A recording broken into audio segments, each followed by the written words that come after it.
नमस्कार दोस्तों, आज के इस खूबसूरत दिन में मैं आप सभी दोस्तों का स्वागत करता हूं। मैं ये बात बहुत अच्छे से जानता हूं कि फाइनेंशियल मार्केट्स के अंदर हम और आप सभी अपना करियर बनाना चाहते हैं। मतलब ऐसा कौन होगा मार्केट के अंदर या ऐसा कौन होगा दुनिया के अंदर जो ये नहीं चाहता होगा कि उसका जो जोड़ा हुआ पैसा है, मतलब उसकी जो सेविंग्स है वो इन्वेस्टमेंट में कन्वर्ट हो जाएँ और आने वाले वक्त में वो इन्वेस्टमेंट एक रिटर्न्स भी निकाल कर दें।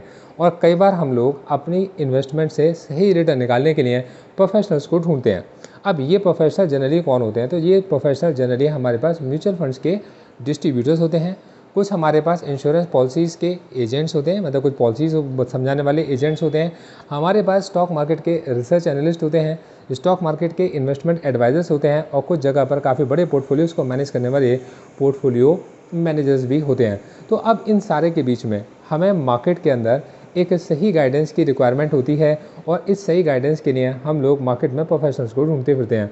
हम में से बहुत सारे लोग कई जगह पर ये दावा भी करते हैं कि वो एक्सपर्ट बन चुके हैं। हालांकि ये एक टाइम टेकिंग प्रोसेस है। तो इस चीज़ को समझने के लिए कि कौन सही में एक प्रोफेशनल है, किसने इस तरीके की तैयारी करी है, NISM अपने कुछ टेस्ट को कंडक्ट कराता है जिसके अंदर आप नॉलेज भी गेन कर सकते हो और आप अपनी इस नॉलेज को टेस्ट भी कर सकते हो। मतलब इन सर्टिफिकेशंस को आप दे सकते हो। आपके ये जो सर्टिफिकेशंस हैं इनकी जो वैलिडिटी होती है नॉर्मली 3 ईयर्स की रहती है और इन सर्टिफिकेशंस के बिहाफ पर आप अपने फाइनेंशियल करियर की स्टार्ट करने की कोशिश कर सकते हो। जैसे कि अगर आपने एक म्यूचुअल फंड के डिस्ट्रीब्यूटर के एग्ज़ाम को क्लियर कर लिया, तो म्यूचुअल फंड के डिस्ट्रीब्यूटर का एग्ज़ाम क्लियर करने के बाद आप एनपैनल हो सकते हो बहुत सारे म्यूचुअल फंड्स के साथ में, और आप धीरे धीरे करके म्यूचुअल फंड्स की यूनिट को समझते हुए लोगों के पास जाकर उन यूनिट्स की जानकारी दे सकते हो कि ये पर्टिकुलर म्यूचुअल फंड इस पर्टिकुलर स्कीम को लेकर आया है और इस स्कीम के अंदर ये रिस्क और ये रिवार्ड है, या इस स्कीम का ये एक फंड मैनेजर है। लोग आपको धीरे धीरे कर एक सर्टिफाइड फाइनेंशियल एक्सपर्ट की तरह जानना शुरू कर देते हैं और म्यूचुअल फंड के डिस्ट्रीब्यूटर से स्टार्ट होता है आपका करियर। अब ये लोग कौन होते हैं? तो जनरली म्यूचुअल फंड की शुरुआत करने की जो सबसे सही एज है वो तब होती है जिस वक्त पर आप लोग जस्ट कॉलेज को पास आउट करने वाले होते हो, या एक अपने करियर की शुरुआत करने वाले होते हो, या आप एक ऐसी जगह पर होते हो कि जहाँ पर आप एक सेकंड सोर्स ऑफ इनकम को ढूंढ रहे हो। जैसे कि आप एक हाउसवाइफ हो, या आप एक वर्किंग वुमेन हो, या फिर आप एक वर्किंग मैन हो और आप लोगों ने मार्केट के अंदर एक इंटरेस्ट रखा है, एक समझ आपने रखी है। तो अब ऐसे कोर्सेज़ को करते समय पर, मतलब म्यूचुअल फंड के डिस्ट्रीब्यूटर के कोर्स को करते समय पर हमें बहुत सारी नॉलेज मिलती है।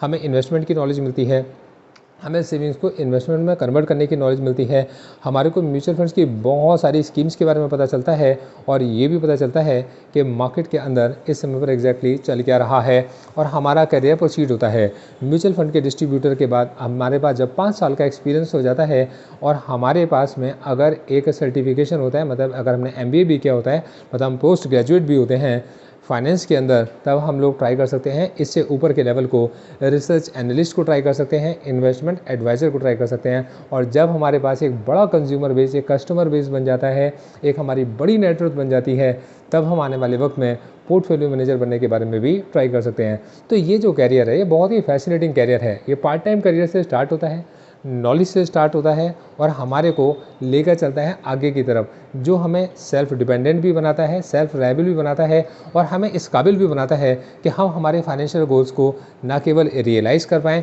बल्कि हमारे जो दोस्त हैं, मतलब हमारे जो क्लाइंट्स हैं, हम उनको फाइनेंशियल गोल्स को रियलाइज़ करने में भी उनकी मदद कर पाएँ। एक छोटे लेवल से शुरुआत कर एक बड़े लेवल तक हम लोग पहुँच पाएँ। तो म्यूचुअल फंड डिस्ट्रीब्यूटर एग्ज़ाम को मैं 10 क्लासेस के अंदर कवर कर चलता हूँ। मैं इसमें आपको एक एक स्टेप बाय स्टेप तरीके से समझा कर चलता हूँ कि इन 10 क्लासेस के अंदर सबसे पहले हम उन टॉपिक्स को समझ के चलते हैं जिनके ऊपर क्वेश्चन ज़्यादा पूछे जाते हैं, और हम ये एक्सपेक्ट करके चलते हैं कि NISM ये मान के चलता है कि एक म्यूचुअल फंड डिस्ट्रीब्यूटर को इन टॉपिक्स की इन डेप्थ नॉलेज होनी चाहिए।